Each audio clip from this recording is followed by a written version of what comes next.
Dünya, ona göre adaletin ya da huzurun olduğu bir yer değildi.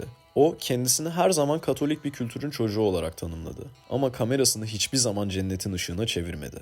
Onun zihninde canlanan görüntüler çürüme, acı ve insanlığın kaçamadığı o mutlak karanlıktı. Bir röportajında dediği gibi o hayatı bir trajedi olarak görüyordu ve sineması da bu trajedinin en kanlı dışa vurumu oldu. Bu hafta sizlere İtalyan korku sinemasında 86 filmin senaryosuna ve 69 filmin yönetmenliğine imza atmış Lucio Fulci, namı diğer Godfather of Gore'dan bahsetmek istiyorum. Fulci, yaşadığı gerçekliği umut dolu bir yerden değil, karanlık ve tekinsiz bir pencereden görüyordu. Şiddeti estetik bir dile dönüştüren, efektlerinin gerçekçiliğiyle sansür ve tartışmaların odağına yerleşen Fulci'nin dünyasına giriyoruz. Avrupa'nın korku sinemasına baktığımızda tam anlamıyla ustalar meclisi diyebiliriz.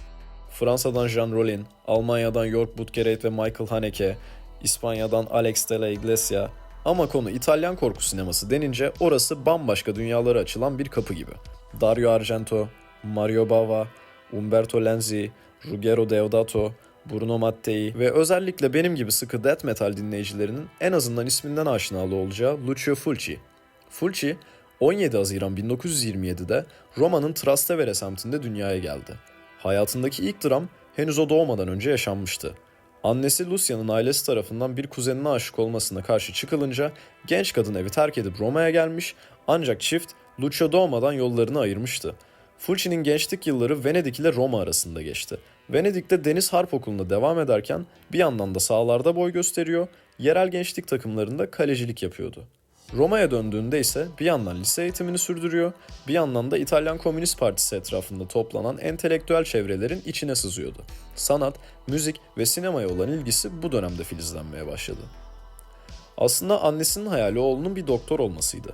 Fulci sadece annesini kırmamak adına tıp fakültesine kayıt yaptırsa da bu serüven pek uzun sürmeyecekti. Asıl tutkusu olan edebiyat ve felsefeye yönelerek buradan mezun oldu. Annesiyle olan gergin ilişkisi onu evden uzaklaştırınca bir ressam dostunun yanına taşındı ve hayatta kalmak için pek çok farklı işte çalıştı. Sinema dünyasına girişi ise tesadüf değil, bir kalp kırıklığının eseriydi. Sevdiği kadın tarafından terk edilince bu hırsla meşhur sinema okulu Centro Sperimentale di Cinematografia'ya kaydoldu.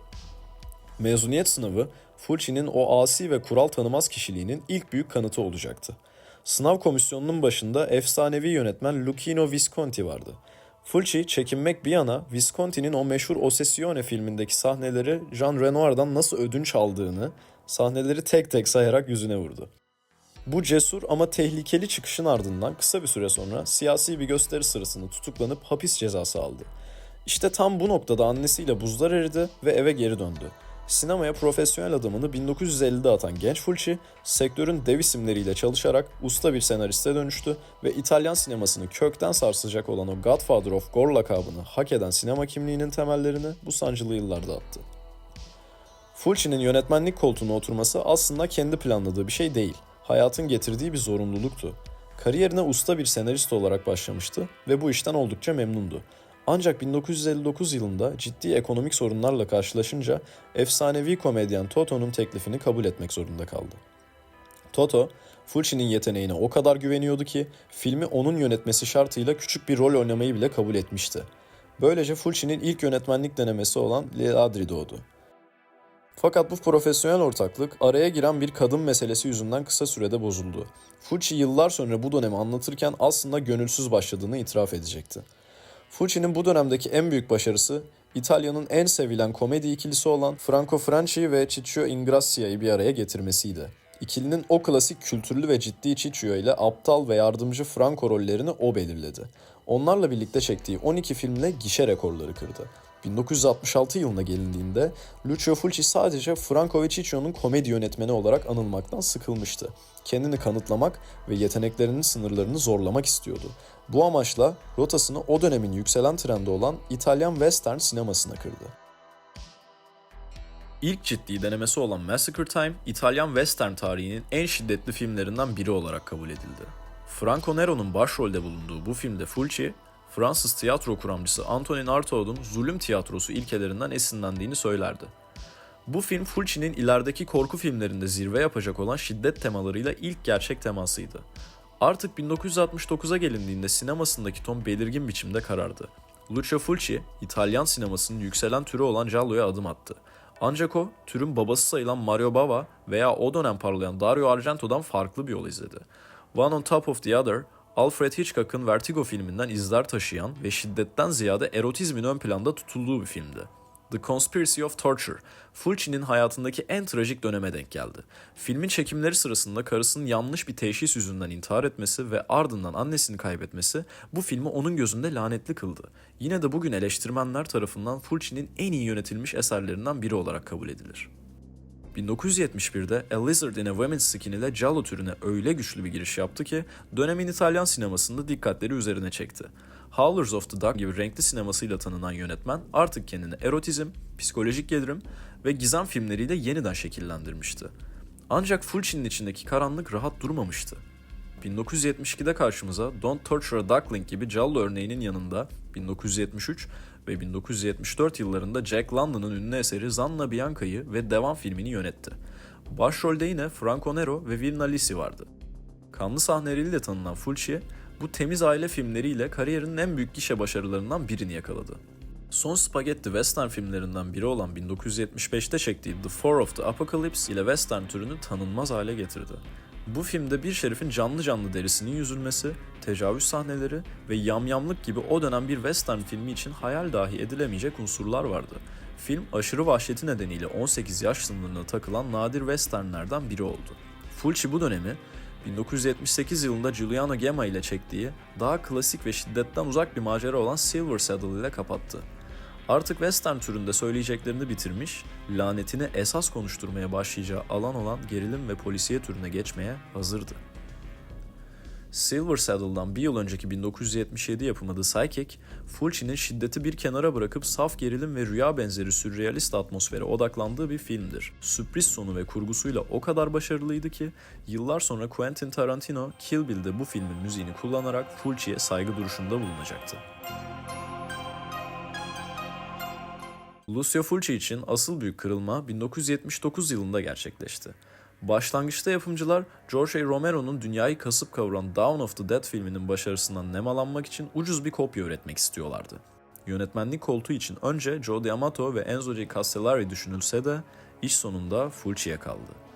Fulci, yapımcıların beklentisinin aksine ortaya çok kişisel ve sarsıcı bir film çıkardı. Zombie 2 ya da globaldeki adıyla Zombie Flesh Eaters. Fulci bu filmle splatter türünün ustası olduğu rüştünü kanıtladı.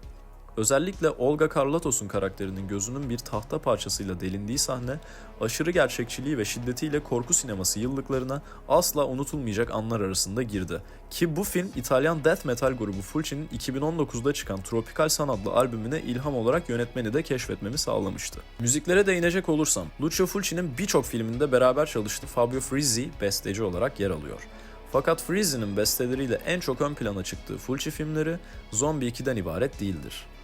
Daha önce bahsettiğim The Psychic ve sinematografisinin son örneklerinden biri olan A Cat in the Brain filminin yanı sıra korku sinemasının kutsal kaselerinden sayılan meşhur Ölüm İşlemesi olarak adlandırdığı birbirinden bağımsız 3 müthiş filmlere odaklandı. The city of the dead. The living dead. A cursed city. Where the gates of hell have been opened.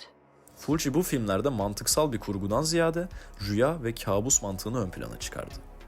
1980 yapımı City of the Living Dead, bir rahibin intiharıyla cehennemin kapılarının açılmasını konu alır. Yine Quentin Tarantino'nun Kill Bill'de kanlı gözyaşları dökülen sahneye selam gönderdiği yapımdır. Zombilerin Romero'dan farklı olarak sadece et yemeyen, hem vampir hem de hayalet özellikleri taşıyarak aslında spesifik bir tanıma uymayan doğaüstü varlıklar olduğu tuhaf ama çok beğendiğim filmlerden biridir. 1981 yapımı olan The Beyond, Fulci'nin en büyük başarısı sayılır. Sürrealist atmosferi ve cehennem tasviriyle korku türünü sanatla birleştirmiştir. Filmin finali, sinema tarihinin en ikonik ve ürkütücü sahnelerinden biridir. Karakterlerin kendilerini uçsuz bucaksız gri ve kör bir hiçlik dünyasında adeta boşluğun içinde bir Silent Hill'de bulmaları, Fulci'nin hikaye anlatıcılığından ziyade saf bir görsel şair olduğunun kanıtıdır. Yine 1981 yapımı olan The House by the Cemetery. Klasik gotik korku unsurlarını modern bir vahşetle harmanlayan bu filmle üçlemeyi tamamladı. Diğer iki filme nazaran daha klostrofobik bir yapısı olan Türkçe adıyla Mezarlığın Yanındaki Ev, sinema tarihinin en vahşi karakterlerinden biri olan Dr. Freudstein ile birçok korku filminde evlerin sığınak görevi görmesine karşın esas tehlikenin ev olduğunu gözler önüne sermektedir. Bu dönemde Fulci, popülerlik açısından Dario Argento'nun en büyük rakibi haline geldi. Argento daha çok şık ve stilize gerilimlere, gialloya odaklanırken Fulci iğrençliği ve doğaüstü vahşeti tüm çıplaklığıyla gösteriyordu. 1982'de çektiği The New York Ripper ile türü en uç noktasına taşıdı. Ancak Fulci'nin şiddeti sunuş biçimi o kadar pornografik ve rahatsız ediciydi ki birçok ülkede sansüre veya yasağa kurban gitti. Fulci bu dönemiyle hem eleştirmenlerin nefretini kazandı hem de dünya genelinde milyonlarca sadık hayran edindi. Bu film, klasik bir slasher filmi gibi görünse de Fulci'nin vizyonuyla birleşince son derece karanlık, nihilist ve vahşi bir yapıya büründü. Filmde kurbanlarıyla ördek sesi çıkararak alay eden bir katilin New York sokaklarında estirdiği terör anlatılıyordu. İngiltere'de tüm kopyalarına el konuldu ve ülkeden dışarı atıldı. Eleştirmenler Fulci'yi kadın düşmanlığı ve saf sadizm ile suçladı. Ancak Fulci bu suçlamaları reddederek amacının sadece büyük bir şehrin yozlaşmışlığını ve insanın içindeki saf kötülüğü göstermek olduğunu savundu. 1980'lerin ortası. Lucio Fulci için sadece fiziksel bir yorgunluğun değil, aynı zamanda bir sinema geleneğinin çöküşünün başlangıcıydı. İtalyan sineması o yıllarda devasa bir ekonomik ve kimlik krizinin pençesine düşmüştü. Özel televizyon kanallarının yükselişiyle birlikte seyirci evine çekilmiş, Fulci'nin filmlerini besleyen o köhne ama sadık kenar mahalle sinemaları birer birer kapılarına kilit vurmuştu. Hollywood'un büyük bütçeli blockbuster istilası karşısında artık İtalyan yapımcıların elinde ne o eski yaratıcı özgürlük ne de Fulci'nin vizyonunu destekleyecek finansal güç kalmıştı. Bu dönemde Fulci hem ilerleyen şeker hastalığının getirdiği enerji kaybıyla boğuşuyor hem de hayatta kalabilmek için türler arasında savruluyordu. Artık o görkemli korku şaheserlerinin yerine Amerikan başarılarını taklit etmeye çalışan zoraki projeler almıştı. 1983 yapımı Conquest ile dumanlı ve tekinsiz bir karanlık fantezi dünyasına daldı. Ardından Mad Max rüzgarından faydalanmaya çalışan bilim kurgu denemesi Warriors of the Year 2072 geldi. Ancak bu filmlerin her birinde bütçe yetersizlikleri ve teknik imkansızlıklar yönetmenin elini kolunu bağlıyordu. Fulci adeta bir zamanlar krallığı olan Türk sinemasının yıkıntıları arasında kısıtlı imkanlarla hala kendi imzasını atmaya çalışan yaralı bir usta gibiydi. Bu dönem onun makabro şairi unvanından uzaklaşıp sektörün acımasız dişlileri arasında var olma savaşı verdiği hüzünlü bir geçiş süreci olarak tarihe geçti. Lucio Fulci'nin sineması basit bir korku anlatısının çok ötesinde. Acının ve fiziksel parçalanmanın estetiği üzerine kurulu benzersiz bir evrendir. Onu çağdaşlarından ve türün diğer ustalarından ayıran en belirgin özellik, şiddeti sadece anlık bir şok ögesi olarak kullanmaması, aksine onu bir ressamın fırçası gibi kullanarak izleyiciyi rahatsız edici bir kabus atmosferine hapsetmesidir. Bu estetik anlayışın en sarsıcı ve sembolik dışavurumu Fulci'nin neredeyse tüm eserlerine sızan o meşhur göz takıntısında gizlidir. Lucio Fulci'nin görsel dilinde bir mühür haline gelen göze saldırı motifi, sinema tarihine The Fulci Eye kavramını kazandırmış ve yönetmenin en ikonik eserlerinde sarsıcı birer imza olarak yer bulmuştur. Fulci bu sahneleri sadece iğrenç olsun diye değil, izleyiciyi en savunmasız yerinden vurup onun dünyayı görme biçimini bozmak için kullanıyordu. Bu görsel saldırganlık, yönetmenin bilinçli bir şekilde kurguladığı rüya benzeri anlatım yapısıyla birleşir.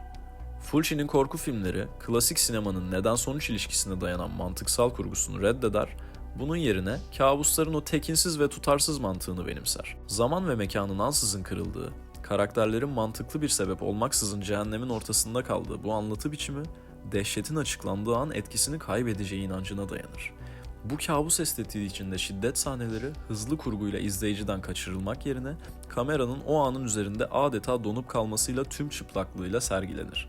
Bir bıçak eti kestiğinde veya bir beden parçalandığında kamera bu anı neredeyse pornografik bir netlikle tüm detayları süzerek gösterir. Ancak bu ham vahşet Fabio Frizzi'nin melankolik tınıları ve kendisinin kusursuz ışık oyunlarıyla öyle bir harmanlanır ki ortaya çıkan sonuç iğrençliğin estetiği olarak tanımlanabilecek özgür bir sanat eserine dönüşür. Fulci tüm bu yaratım sürecinde kendisini bir tür teröristi olarak tanımlandırır. Girdiği her janrın ister komedi, ister western, ister polisiye olsun yerleşik kurallarını içine yerleştirdiği kişisel ve sarsıcı öğelerle havaya uçurmayı amaçlar. Western filmlerine yamyamlığı, polisiyelerine sürrealizme ekleyerek türlerin sınırlarını zorlar ve izleyiciyi her an tetikte tutan bir huzursuzluk yaratır. Onun bu asi ve kural tanımaz tavrı, yaşarken hor görülmesine neden olsa da bugün onu sadece bir zanaatkar değil, Sam Raimi'den Quentin Tarantino'ya kadar pek çok modern yönetmeni derinden etkileyen, sinema tarihinde sarsılmaz bir yere sahip gerçek bir sanatçı seviyesine taşımıştır. Lucio Fulci, hayattayken eleştirmenler tarafından hor görülmüş, filmleri sansürlenmiş ve kariyerinin son yıllarını derin bir yoksulluk içinde geçirmiş olsa da, ölümü onun için bir son değil, küresel bir kült efsanesine dönüşmesinin ilk adımı oldu. Bugün artık sadece bir korku yönetmeni değil, şiddeti ve fiziksel parçalanmayı sürrealist rüya estetiğiyle harmanlayan bir görsel devrimci olarak kabul edilen Fulci'nin mirası, Quentin Tarantino'nun Kill Bill'deki stilistik selamlarından, Sam Raimi'nin Evil Dead serisindeki vahşet dozajına ve Alexander Aja gibi modern ustaların sinema dilinden death metal ve grindcore müziğinin nekrotik atmosferine kadar uzanan devasa bir kültürel alanı beslemektedir. Girdiği her janrın kurallarını havaya uçuran o tür terörizmi anlayışı, bugün ölüm işlemesi gibi yapıtların sinema okullarında atmosfer ve ışık dersi olarak okutulmasını sağlarken, ardında bıraktığı eserler sadece kanlı sahnelerden ibaret kalmayıp, izleyicinin bakışını ve savunma mekanizmalarını sonsuza dek değiştiren, mantığın bittiği o tekinsiz boşlukta filizlenen karanlık, görkemli ve provokatif bir sinematik şiir olarak yaşamaya devam etmektedir. Peki sizin favori Lucio Fulci filminiz hangisi? Ya da aranızda benim gibi death metal dinlerken Fulci'nin sinemasını keşfedeniniz var mı? Videoyu beğendiyseniz kanala abone olmayı ve bildirim zilini açmayı unutmayın. Tekrar görüşmek üzere.